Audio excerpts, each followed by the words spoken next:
हाय दोस्तों, शिक्षा में बहुत ताकत होती है और ये बात हमारा देश ही नहीं बल्कि पूरी दुनिया मानती है। शिक्षा ही एकमात्र उपाय होता है और एकमात्र रास्ता होता है किसी भी बड़े बदलाव को लाने के लिए और किसी भी बड़े चेंज को लाने के लिए। और शिक्षा के माध्यम से ही एक बड़ा बदलाव लाया मलाला यूसुफजई।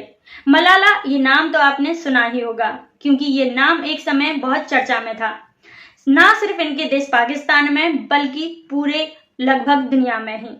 जिसका कारण था कि मलाला को 9 अक्टूबर 2012 के दिन ट्यूसडे के दिन सर पर गोली मार दी गई थी और वह गोली एक तालिबानी व्यक्ति ने मारी थी, जिसके बाद से तो मलाला सुर्खियों में आ गई।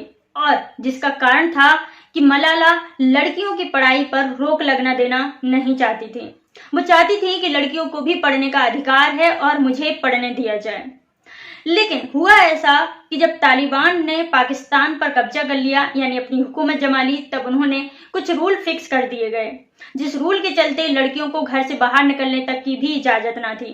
उन्हें हमेशा बुर्का में ही रहना चाहिए और ऐसे कुछ रूल्स उन्होंने बनाए थे। उनका कहना था कि लड़कियों को स्कूल ना भेजा जाए, लड़कियों को हमेशा घर में रहना चाहिए और शिक्षा की उन्हें कोई आवश्यकता नहीं होती है। लेकिन मलाला नहीं चाहती थी कि उन्हें पढ़ने से कोई तालिबान जैसा देश रोके।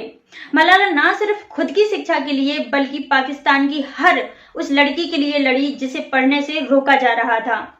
मलाला का जन्म 12 जुलाई 1997 में बेहद खूबसूरत जगह में हुआ था, जिसका नाम स्वात था। यह पाकिस्तान की खूबसूरत जगहों में से एक है। मलाला को पढ़ना बहुत पसंद था और इसीलिए उसे स्कूल जाने में कोई आपत्ति नहीं होती थी। वह स्कूल खुशी खुशी से जाती थी। लेकिन तालिबान के कारण लड़कियों की शिक्षा के मामले में बहुत ही बुरा हाल था और तालिबानियों ने लड़कियों का घर से निकलना पूरी तरह बंद करवा दिया था। वहां के हालात इतने बुरे होते जा रहे थे कि लोग घर से बाहर निकलने से डरते थे, जिसका सबसे बड़ा कारण था कि तालिबान हर जगह पहरा देते थे। तालिबानियों के व्यक्ति हर जगह पाए जाते थे कि आम इंसान वहां का घर से बाहर निकलने से कतराता था और जिसका कारण था कि कोई भी पाकिस्तान में रहने वाला व्यक्ति उनसे डरे और उनकी हर एक बात को माने, जैसा वो चाहते हैं वैसा मुस्लिम बनकर दिखाए। और वे उन लोगों को अपने साथ शामिल करना चाहते थे जो भड़कीली बातों में जल्दी आ जाते थे और उन्हें भी लगता था कि यही सही है और वे भी तालिबानियों के साथ मिल जाते थे, जिसका प्रभाव वहां रहने वाली आम जनता पर पड़ता था कि उन्हें डर कर रहना पड़ता था और खौफ में रहना पड़ता था। लेकिन मलाला के पिता यूसुफजई ऐसे नहीं थे। वे लड़कियों की शिक्षा को लेकर लोगों को जागरूक करते थे और उनके साथ मुख्य भूमिका निभाने वाली मलाला थी। मलाला अपने पिता की हेल्प से लोगों को जागरूक करती थी कि शिक्षा लड़कियों के लिए कितनी जरूरी होती है और इसके लिए वह ब्लॉग लिखा करती थी, जिसमें मुख्य रूप से यही बात होती थी कि हमें लड़कियों को शिक्षा देनी चाहिए और लड़कियों के लिए शिक्षा बहुत आवश्यक है। किसी भी देश को आगे बढ़ाने के लिए लड़कियों का पढ़ा लिखा होना बहुत जरूरी होता है। ये बात उनके ब्लॉग में अक्सर नजर आती थी। बल्कि शिक्षा प्राप्त करना हर एक इंसान का अधिकार होता है और हमें शिक्षा से लड़कियों को दूर नहीं रखना चाहिए, बल्कि लड़कियों को पढ़ाने और पढ़ने के लिए जागरूक करना चाहिए।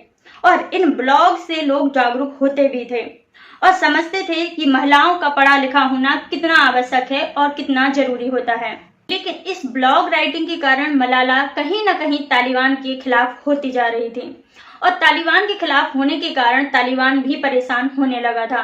उसे इस बात की बिल्कुल खबर नहीं थी कि कौन सी लड़की है और कहाँ की लड़की है जो इस तरीके के ब्लॉग लिखती है। लेकिन वहां से भी लोग जागरूक हो रहे थे। उस ब्लॉग का असर ये हो रहा था कि लोग अच्छे तरह से समझ रहे थे कि हाँ, लड़कियों की शिक्षा कितनी जरूरी है और लड़कियों को पढ़ने से नहीं रोका जाना चाहिए। लेकिन जब तक तालिबान को इसकी खबर हुई, तालिबान ने मलाला को ढूंढना शुरू कर दिया और जैसे ही मलाला मिली उसके सिर पर गोली मार दी गई। गोली मारने के बाद क्या हुआ जानेंगे नेक्स्ट पार्ट में, क्योंकि ऑलरेडी ये वीडियो बड़ा हो गया है। मिलेंगे नेक्स्ट पार्ट में, तब तक के लिए वीडियो को लाइक शेयर एंड सब्सक्राइब करना ना भूलें। और अगर आपको भी महिलाओं से जुड़ी ऐसी साहस भरी कहानियां अच्छी लगती हैं तो वीडियो को जरूर से जरूर शेयर करें।